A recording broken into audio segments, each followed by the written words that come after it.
जय हिंद मेरे प्यारे साथियों, ज्ञान गायत्री क्लासेस में आपका स्वागत है। आज हम लोग पढ़ने वाले हैं फिजिक्स का चैप्टर नंबर 1 प्रकाश का परावर्तन। देखिएगा, प्रकाश का क्या हम लोग को पढ़ना है, प्रकाश का परावर्तन। प्रकाश आखिर क्या होता है? सबसे पहले प्रकाश का परावर्तन समझने से पहले हम लोग समझेंगे प्रकाश आखिर होता क्या है। देखिए, जो प्रकाश है हमारा, प्रकाश वह कारक है जिसकी सहायता से हम वस्तुओं को देखते हैं। या फिर जो समझिए, किसी भी वस्तु को देखने के लिए हमको प्रकाश की आवश्यकता होती है। बिना प्रकाश के हम किसी वस्तु को नहीं देख सकते हैं। तो किसी वस्तु को देखने के लिए प्रकाश चाहिए, ठीक है ना। अब समझेंगे कि प्रकाश स्रोत क्या होता है। देखिए, प्रकाश स्रोत क्या है समझिए। जिस वस्तु से प्रकाश निकलता है उसे प्रकाश स्रोत कहा जाता है। मतलब ये हुआ कि जिस भी वस्तु से प्रकाश निकलता है, जिससे हम लोग को रोशनी निकलता है, उस अब क्या कहलाता है? प्रकाश का स्रोत कहलाता है। अब प्रकाश का स्रोत में आता क्या क्या है, देखिएगा। प्रकाश का स्रोत में ये आपका, देखिए, सूर्य, तारे, बिजली का जलता हुआ बल्ब, ठीक है, मोमबत्ती, लैंप, लालटेन, दिया इत्यादि। मतलब देखिए, जिससे प्रकाश निकलता है। और बात किया जाए हुआ रात में, हमारा तारा भी क्या होता है? तारा से भी क्या निकलता है? प्रकाश निकलता है।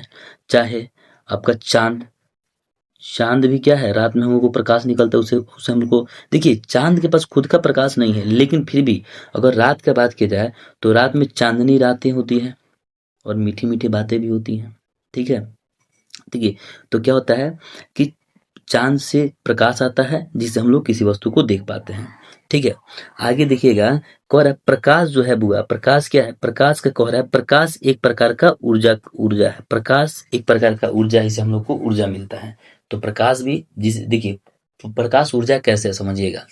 देखिए, जब भी हम लोग यूज करते हैं, सोलर पैनल यूज करते हैं, सोलर पैनल क्या करता है? वो प्रकाश को ना ऊर्जा में कन्वर्ट करके हम लोग को फैन चलवा देता है, या फिर कुछ भी यूज करना होता है हम लोग को सोलर पैनल से, तो हम लोग यूज कर लेते हैं। या फिर अभी गांव हर गांव में लग गया है लाइट, रात में जो जलता है, हर वार्ड में लगा हुआ है, 10-10, 15 जितना भी लगा हो मे बी, ठीक ना। तो वो भी क्या है, जो प्रकाशीय ऊर्जा को ना विद्युत ऊर्जा में बदल करके हम लोग को दे रहा है, ठीक है। आगे समझिएगा इसके। देखिए, अगला जो टॉपिक है आपका, ये समझिएगा क्या है? प्रदीप्त वस्तुएं। क्या है? प्रदीप्त वस्तुएं। वे वस्तु जो प्रकाश उत्सर्जित करती हैं उसे प्रदीप्त वस्तुएं कहते हैं। मतलब ये हुआ कि वैसा वस्तु जो प्रकाश निकालता है, अपने तरफ से जो निकालता है, वो सब क्या कहलाता है? प्रदीप्त वस्तु कहता है, कहा जाता है उसको। जैसे कि सूर्य, बिजली का जलता हुआ बल्ब, ठीक है, जलती हुई मोमबत्ती इत्यादि। चाहे जो चीज जिससे प्रकाश निकलता है, ठीक ना। अब मान लीजिए हम फोन का टॉर्च जला रहे हैं, ठीक ना। जब हम लोग टॉर्च जलाएं तो क्या है? प्रदीप्त वस्तु है, क्योंकि उससे प्रकाश निकल रहा है। या फिर रात में दिया जलाएं तो भी क्या है? ये आपका प्रदीप्त वस्तु है। लालटेन जलाएं, लालटेन भी क्या है? प्रदीप्त वस्तु। मतलब उससे प्रकाश निकल रहा है, जब जिससे प्रकाश निकलता है वो सब का सब क्या आता है? प्रदीप्त वस्तुएं कहलाती हैं। अगला बात किया जाए हुआ अप्रदीप्त वस्तु। अप्रदीप्त वस्तु क्या होता है समझिएगा। वे वस्तु जो प्रकाश उत्सर्जित नहीं करती हैं। मतलब ये हुआ कि वैसे वैसे वस्तु जिसका प्रकाश नहीं होता है, उसमें कुछ भी कर लीजिए प्रकाश नहीं निकलेगा, वो सब क्या कहलाएगा? अप्रदीप्त वस्तु कहलाते हैं। उसे क्या कहते हैं? अप्रदीप्त वस्तु कहते हैं। जैसे कि मान लीजिए टेबल है, टेबल से प्रकाश निकलेगा? नहीं निकलेगा, तो क्या हो जाएगा? वो अप्रदीप्त वस्तु हो जाएगा। कुर्सी है, कुर्सी से प्रकाश निकलेगा? नहीं निकलेगा, तो क्या हो जाएगा? अप्रदीप्त वस्तु हो गया। पुस्तक है, बुक से प्रकाश निकलेगा? नहीं निकलेगा, वो भी क्या हो जाएगा? अप्रदीप्त वस्तु हो जाएगा। पौधा का बात की जाए, पौधा से प्रकाश निकलेगा? नहीं निकलेगा, अप्रदीप्त वस्तुएं हो गई। मतलब जितनी भी वस्तुएं हैं जिससे प्रकाश नहीं निकलता है। अच्छा, मान लीजिए हम लोग कहीं खड़ी आ जाए, रात में खड़ा हो जाए और थर थर अंधेरा है, तो हम लोग के शरीर से प्रकाश निकलेगा? नहीं निकलेगा, तो हम भी क्या है? अप्रदीप्त वस्तुएं हो गए।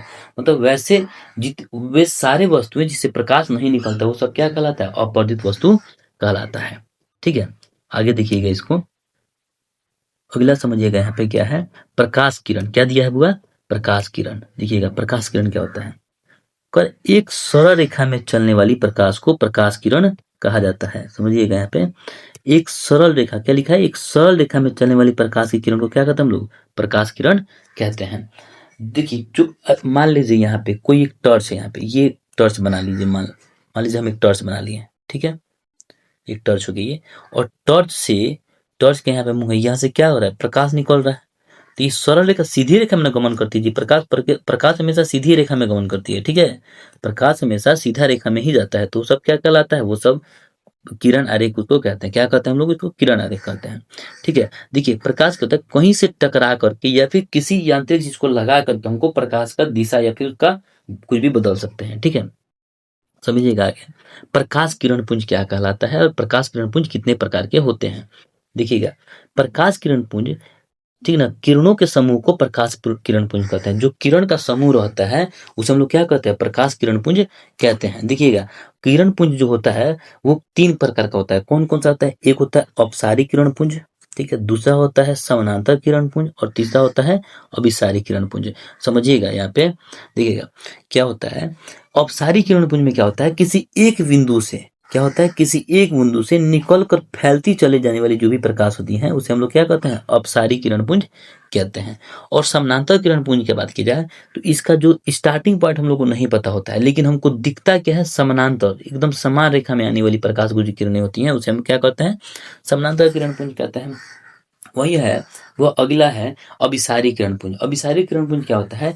किसी दूर बिंदु से आ करके, ठीक ना, बहुत सारे प्रकाश किरण किसी एक बिंदु पर जब केंद्रित होने लगता है तो उसे हम लोग क्या कहते हैं? अभिसारी किरण पुंज कहते हैं। जैसे कि सोलर पैनल पे क्या होता है? किसी दूर बिंदु से, क्योंकि देखिए होता क्या है, प्रकाश जो है जो सूर्य प्रकाश है वो सूरज का प्रकाश क्या होता है? सोलर पैनल पर आता है और सोलर पैनल आने के बाद वो केंद्रित होकर एक इकट्ठे जगह पे चला जाता है जिससे सोलर पैनल काम करता है। तो क्या है? अवसारी किरण पुंज के तहत वो काम करता है। ठीक है, देखिएगा थोड़ा सा इसके आगे समझिएगा। वही जो दिया है वो आपका कि किरण पुंज कितने प्रकार के होते हैं? 3 प्रकार के होते हैं। कौन कौन से होते हैं? अपसारी किरण पुंज, समानांतर किरण पुंज, अभिसारी किरण पुंज। ठीक है, यहाँ पे आगे बढ़ते हैं हम लोग। क्या है अपसारी किरण पुंज? क्या है समझिएगा थोड़ा सा, देखिएगा अपसारी किरण पुंज के बारे में।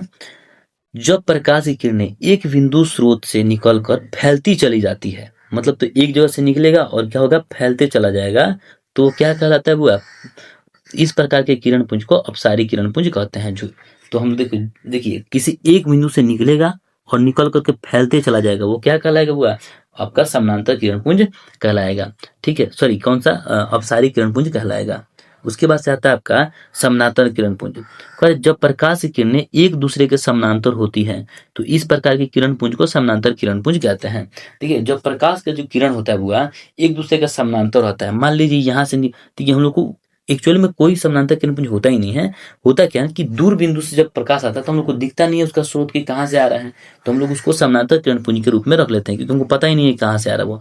तो हम लोग को समानांतर दिखता है क्योंकि वो दूर से आ रहा है। ठीक है, तो क्या हो जाएगा? समानांतर किरण पुंज कहलाएगा। ठीक है, आगे बढ़ेंगे बुआ हम लोग।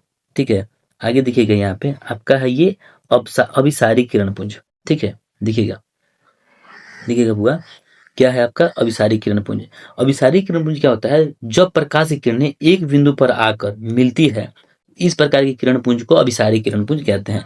मतलब तो ये हुआ कि देखिए ये मान लीजिए बिंदु है और ये कहीं से, ठीक ना, कहीं कहीं से आकर के ये बिंदु, ये जो है प्रकाश आके मिल रही है, तो ये क्या कहलाएगा बुआ? ये हो जाएगा आपका अभिसारी किरण पुंज कहलाएगा। ठीक है, आगे बढ़ते हैं जी इसमें। देखिएगा अगला है देखिए पदार्थ जो है ये इसका जो मतलब प्रकार जो है उसके बारे में हम लोग समझेंगे। तो ये क्या होता है? ये पारदर्शी क्या है? एक पारदर्शी पदार्थ होता है। पारदर्शी पदार्थ क्या होता है वो समझिएगा। वे पदार्थ जिससे होकर प्रकाश आसानी से पार कर जाता है। मतलब ये हुआ कि जिस भी वस्तु से, जिस भी पदार्थ से प्रकाश जो है आसानी से आर पार हो जाता है उसे क्या कहते हैं हम लोग? पारदर्शी पदार्थ कहते हैं। जैसे कि कांच, कांच जो शीशा लगा होता है घरों में, उससे आर पार हम लोग को एकदम दिख जाता है, तो क्या है? पारदर्शी पदार्थ है। अभी बात करें जाए हवा। देखिए अगर हम लोग बात करें, आप लोग ये वीडियो देख रहे हैं और फोन यहाँ पे कहीं भी रखे होंगे, तो हम दोनों के बीच में, मतलब फोन और हम लोग के बीच में एक हवा का लेयर भी लगा होगा, लेकिन फिर भी हम लोग आर पार देख पा रहे हैं क्योंकि ये क्या है? ये जो हवा जो है क्या, हमारा पारदर्शी पदार्थ इत्यादि, मतलब जितनी भी वस्तुएं जिससे हम लोग आर पार देख पाते हैं वो सब क्या कहलाता है? पारदर्शी पदार्थ कहलाता है। थोड़ा समझिएगा आगे। देखिएगा ऐसे बहुत आसान है, आप लोग टेंशन नहीं लीजिएगा, ठीक ना, वो हम पे छोड़िए। आपका आपका हर एक सब्जेक्ट, ठीक ना। मैथ के लिए हम डायरेक्ट लाइव आएंगे, मैथ के लिए बोर्ड पे, क्योंकि हमको आना पड़ेगा क्योंकि इस पे पॉसिबल नहीं है बना पाना। लेकिन हाँ बाकी जो सब्जेक्ट है उस सबके लिए आपका नोट्स इतना तगड़ा तरीके से तैयार कराएंगे कि आपको मजा भी आ जाएगा और बहुत बढ़िया से समझ में भी आएगा हमको। देखिएगा यहाँ पे अगला है पारभासी पदार्थ। वे पदार्थ जो उन पर पड़ने वाली प्रकाश के एक छोटे से भाग को ही अपने से होकर जाने देते हैं। मतलब ये हुआ कि वैसे पदार्थ जिससे हम लोग देखें तो एकदम क्लियर ही ना दिखे, धुंधला दिखाई देता है, उसे हम लोग क्या कहते हैं? पारभासी पदार्थ कहते हैं। जैसे कि घिसा हुआ कागज, घिसा हुआ कांच, तेल लगा कागज, रक्त, दूध, चर्म, आंख की पलक इत्यादि। देखिए जितना भी चीज जिससे हम लोग को प्रकाश दिखता तो है लेकिन धुंधला दिखता है या फिर ना के बराबर दिखता है, उसे हम लोग क्या कहते हैं? पारभासी पदार्थ कहते हैं, ठीक ना। तो अब देखिएगा पारभासी पदार्थ की बात कर जाए, और मान लीजिए तेल तेल के अंदर हम लोग किसी भी कागज को डुबा दिए और डुबो के निकलते हैं और देखते हैं तो आर पार दिखता तो है लेकिन हल्का दिखता है, तो वो क्या हो जाएगा बुआ? पारभासी पदार्थ कहलाएगा, ठीक है। या फिर समझिए और भी एग्जाम्पल समझिए, दुपट्टा ले लीजिएगा। ऐसा नहीं कि मांग मांग छीन लीजिए मार हो जाएगा वहां पे, ठीक ना। मांग ही लीजिएगा, एक दुपट्टा लीजिएगा और दुपट्टा के आर पार देखिएगा तो दिखाई देगा लेकिन हल्का दिखाई देता है। या फिर साड़ी का मतलब साड़ी ले लीजिएगा, साड़ी के आर पार दिखाई देगा लेकिन हल्का दिखाई देगा, तो क्या होगा? हमारा पारभासी पदार्थ कहलाएगा, ठीक है। आगे बढ़ते हैं बुआ। आगे क्या है? अपारदर्शी पदार्थ। कह रहे वे पदार्थ जो प्रकाश को अपने से होकर नहीं जाने देते हैं अपारदर्शी पदार्थ कहते हैं, जैसे कि लकड़ी, लोहा, पत्थर, अलकतरा, पेंट, धातु की प्लेट इत्यादि। मतलब तो वैसी देखिए वे सभी वस्तुएं जो अपने से होकर के प्रकाश को उत्सर्ज मतलब अपने से होकर प्रकाश को बाहर नहीं जाने देता है, वो सब क्या कहलाता है बुआ? अपारदर्शी पदार्थ कहलाता है, ठीक है।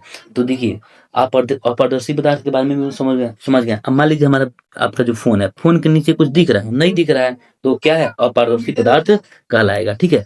तो चलिए आज आज हम लोग इतना ही तक करते हैं और कल मिलते हैं, आपको प्रकाश का परावर्तन इसके बारे में समझेंगे। तब तक के लिए जय हिंद, जय भारत।